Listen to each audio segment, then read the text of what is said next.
ये मैं क्या सुन रहा हूँ अबू सुफियान? क्या ये सच है कि? जी हाँ, वो बिल्कुल सच है। तो जब तुमने उन्हें पहाड़ी पर देखा तो करने देते जो वो कर रहे थे। तो आप क्या सब कुछ जानते हुए भी शुतुरमुर्ग की तरह मुंह छुपाकर बैठे रहेंगे अब्बा जी? आग को हवा मत दो हिंद। हिंद, ओके। ठीक है, तो आप जानते हैं ये एक आग है जो एक चिंगारे से भड़की है, और अगर इसे हमने अभी ही नहीं बुझाया तो ये हमारे घरों को भी जला डालेगी। वो हमारे रिश्तेदार हैं हिंद, क्या हम अपने ही पैरों पर कुल्हाड़ी मारेंगे? अगर उंगली में कोई जख्म हो जाए और उसे खुला छोड़ दिया जाए, समझदारी इसी में है कि उस उंगली को काट दिया जाए ताकि अपने आप को बचाया जा सके। अगर कोई निजी तौर पर अपना कुछ फैसला लेता है तो उससे हमें क्या लेना देना? मोहम्मद, अगर ये उनकी खुद की मर्जी थी तो वो किसी पहाड़ पे जाते और वहां अकेले बैठ के इबादत करते, हमें कोई दिक्कत नहीं थी। लेकिन वो तो अपने दीन को आम करने में लगे हुए हैं। अब लोग भी उनसे जुड़ने लगे हैं। कुछ को तो हम जानते हैं और कुछ को हम नहीं जानते। जितनों को मैं जानता हूँ उसमें है अबू बकर व उस्मान बिन अफ़्फ़ान व उस्मान बिन मज़ऊन व सअद बिन अबी वक़्क़ास व अब्दुर्रहमान बिन औफ और बहुत सारे नीचे दर्जे के लोग। जो भी उनके साथ जुड़ रहा है वो हमारे साथ गद्दारी कर रहा है, और लोग जितना उनसे जुड़ेंगे वो हमारे खिलाफ होते जाएंगे।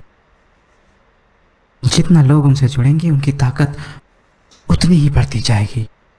लोग हमें मानते हैं क्योंकि हम अब्द शम्स कबीले वाले उन हाशिम कबीले वालों से दौलत में कहीं ज़्यादा आगे हैं। मगर अब अबू तालिब का गोद लिया हुआ बेटा अगर ये नबूवत का ऐलान करेगा तो हम लोग उनसे काफ़ी पीछे रह जाएंगे, तो उनकी ताकत कई गुना बढ़ जाएगी। लेकिन वो तो कभी अपने आप को अब्द शम्स कबीले से झगड़ा बंद करो। हम मोहम्मद के बारे में झगड़ा कर रहे हैं, जबकि अभी तक उन्होंने हमारे साथ अपने उस दीन के बारे में बात भी नहीं की। अभी हम में से चंद ही लोग उनकी पैरवी करते हैं। मेरी नजर में अभी हमें उनसे बात करने में पहल नहीं करनी चाहिए। हालांकि उनका ताल्लुक बनु हाशिम कबीले से है, लेकिन हम दोनों कबीले ही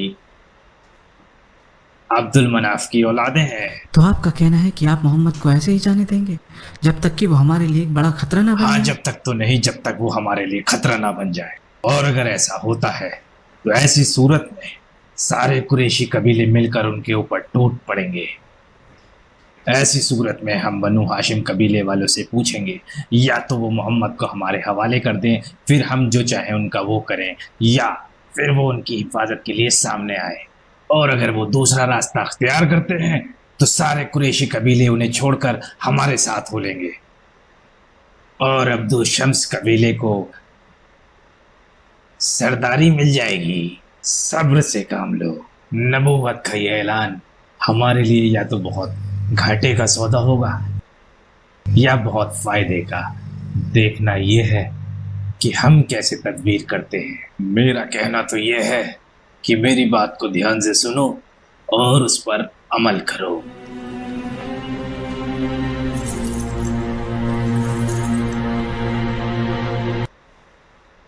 खुदा की कसम, बड़ा ही खूबसूरत कलाम है। ये किसी इंसान का कलाम नहीं हो सकता।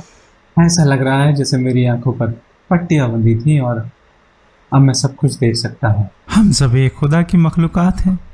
एक खुदा जिसने हम सबको एक जोड़े से पैदा किया। वो एक खुदा जो हमें बराबरी का हक देता है, तख्लीक, हुकूक और फ़राइज़ में भी। दौलत और बराबरी कोई फ़ख्र करने की चीज़ नहीं। लेकिन अबू सुफियान और उसके परिवार वालों ने जो सलूक साद बिन अबी वक्कास के होते हुए आप लोगों के साथ किया, तो सोचो वो हमारा क्या हाल करेंगे अगर हमने उनके बताए तरीकों को छोड़कर नबी की इब्तिदा करनी शुरू कर दी तो। अम्मार के अब्बू, जब आपको सच्चाई का पता चल ही गया है, जैसे कि हमारे नबी ने बताया, तो अब आपको किसका डर है? हमारे साथी यानी मखजूम कबीले वालों का, या उनके खुदाओं का, या हमारे और आपके सरदारों का? हाँ, ये सच है कि मैं अबू हुदैफा के यहाँ गुलाम औरत थी। वो बड़े ही नेक दिल और ईमानदार इंसान थे। उन्होंने मुझे आज़ाद कर दिया और आपके साथ मेरा ब्याह भी करा दिया। लेकिन कुरैश की औरतें आज भी मुझे एक गुलाम की तरह ही मानती हैं। जब भी वो मुझे देखती हैं तो बस यही बोलती हैं कि वो देखो अबू हुदैफा की गुलाम औरत। अगर कोई मुझे अपने पास बुलाता भी है तो सिर्फ अपनी खिदमत कराने के लिए। उन्होंने कभी भी मुझे अपने पास बैठने का मौका नहीं दिया। मगर आज मुझे पता लग चुका है कि मैं किसी की गुलाम नहीं। मेरा मालिक बस वो एक अल्लाह है। अम्मार, मुझे नबी के पास ले चलो ताकि मैं भी इस्लाम कबूल कर लूँ। और अगर तुम्हारे अब्बा नहीं जाना चाहते तो कोई बात नहीं, मैं आगे भी उनकी ऐसी खिदमत करूँगी जैसे पहले करती आई हूँ।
दिखाओ मुझे तुम क्या कर सकते हो। लेकिन मैं तो लड़ना ही नहीं चाहता। तेरे चाहने या न चाहने से क्या होता है? तू वो करेगा जो मैं चाहता हूँ। जा लड़के दिखा।